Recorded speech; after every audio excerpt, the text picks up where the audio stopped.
አርግዝሻለን ወይስ አላረግሽም? መጀመሪያ ሰላም እበላችሁ። ሰላም ባችሁ። ሰላም ውድና የተከበራችሁ ቤተሰቦቻችን እንደምን አላችሁ? ዛሬ እንግዲህ የምስራች ይዤላችሁ መጥቻለሁ። ሰሞኑን ደስታ በደስታ ነው ያለ ነው። የባል ደስታ አለ፣ ሌላ የድል ደስታ አለ። አሁን ደግሞ ሌላ ደስታ ተጨማሪ ደስታ በደስታ ድርብ ደስታ ላይ ነን እና ቤተሰቦች ውጤት ይዤ እመጣለሁ ብለሽኛል። ይዘሽ እንደመጣሽ ከዛ ያው ቤት ምን ለማሳየት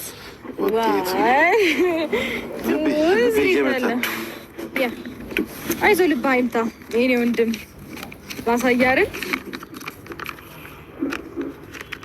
ያው ወይኔ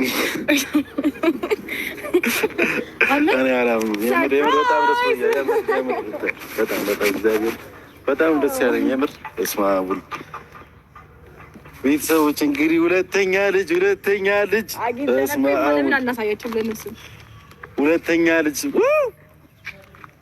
አብራ ያምር ይቻላል። ምን ነው የሚቻለው? እንደማላ ያሳውቃል። የበፊቱ ከሆነ በምን እናውቃለን? ሩታዬ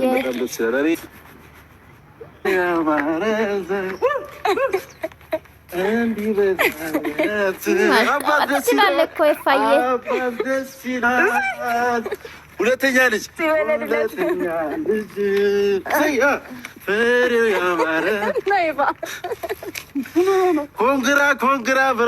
ኮንግራ ብራዘር ሁለተኛ ልጅ ተደግሟል ይላል። ሁለተኛ ልጅ ተረግዟል።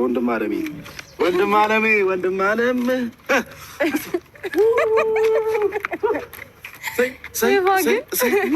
ምን ትችላለሽ አንቺ?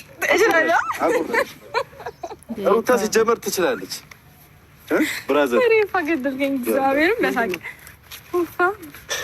ወንድሜ በጣም ደስ ብሎኛል። የምር ቃላት የለኝም። እና ሁለተኛ ልጅ ሩታ አርግዛለች እና እሱ ሰምቷል እኮ አባቱ ሶስቴ ነው ሰማ።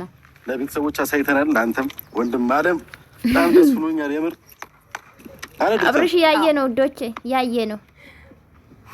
እዚህ ቤተሰብ ግን ግራ ያጋባኝ ነው። ምን ያክል ደስ እንደሚለው የታወቀ ነው። ሳታረግሽ ግን እኔስ ከምትወልጂ ኔቨር አላምንሽም። በቃ ሁለተኛ ልጅ ማርገዝሽ እስከምትወልጂ እኮ ጥያቄ የበፊቱ የሉል ነው ጋይስ፣ የሉል የምትለው ራይ ለምን ነበር የጠራውክማ? ግልጽ እኮ ነው አብርሽ ለንኩኝ ነበር ይሄን ነገር ይዛ መጣቸው። አሁን እርግጠኛ ነው ሁላችንም ዛሬ ደስታችን ቀን ነው። ደስታ ነው፣ በቃ ደስታ ነው። ይሄ ወረቀቱ ይሄ መረጃ ትክክል ስለመሆኑ በምን እርግጠኛ ነው? ታንክ ዩ ማለት በምን እርግጠኛ ነው? ማይ ኩዌስችን ይሄ ማርገዝ መረጋገጫ አለ እንዴ? እኔ እስከማውቀው ይሄ ነው በቃ። ሌላ ነገር ያለ አለ ከዚህ ውጪ ማረጋገጫ? ወይ እስከዛሬ ድረስ ለምን ብራዘር እና ሲስተር ውጤቱን አምጪ ሲሉ እስካሁን ለምን አላመጣሽም ነበር? አሁን ዛሬ ለማምጣት ለምን ፈለግ? አሁን ለምን እሱ ነገር ለቀን አንደሰትም ነበር? እስቲ አትንጠባረሪ እባክሽ።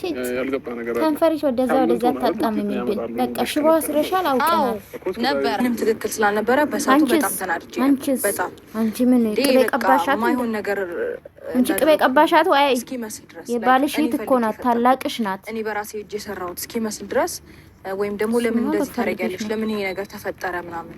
ውዶቼ እንደመሰማችሁ እንግዲህ ሩታ ውጤቱን አምጥታለች። እንግዲህ በጀመራ እምቢ ብላ ነበረ። እኔ ቅርታ አድርጉልኝ፣ ልጅ ከሆነ እግዚአብሔር ስጣችሁ። ሰው ልጅ ተላይቶ ማሳደግ ይቻላል። እናንተ ናችሁ እንጂ አሽቃበጣችሁ ወይም ደግሞ እሌሌ አካበዳችሁት እንጂ ማሳደግ ይቻላል። ባይዘዌ አብርሽ አሁንም አላምንም ብሏል። አብርሽዬ እኔ አንድ ነገር ልንገርክ፣ እማታምንን ከሆነ ሲጀምር በሚዲያ ሁሉም ነገር አለ፣ ምንም የሚያንጠራጥር ነገር የለም። ግን አንተ ራስ ማስመርመር ነው ያለብክ ብዬ ነው ማስበው፣ እኔ ካላመንክ ማለት ነው። ግን ልጅ የእግዚአብሔር ስጦታ ነው። እኔ በልጅ ማግባት አልፈልግም። እውነት ለመናገር ነገ ምን እንደሚያጋጥም ምን እንደምሆን አላውቅም።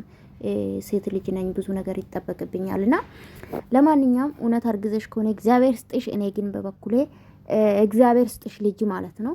በበኩሌ ግን እስከምትወልጂ ኔቨር አላምንሽም። ለምን ፕራንክም ልታረግ ትቻለሽ ልጁን ላይ እንደተለመደ ይመለሳል ወይስ አይመለስም ብለሽ ለማየት ሊሆን ይችላል። ኔቨር።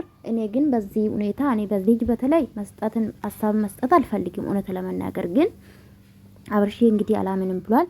ኤፋ ደግሞ እንዳሽቃበት ግን አንተ ማለት ነው ከዚህ በፊት ተጣልታችኋል ነበር እንደ ግን ጥያቄ ነው እኮ ጋይስ።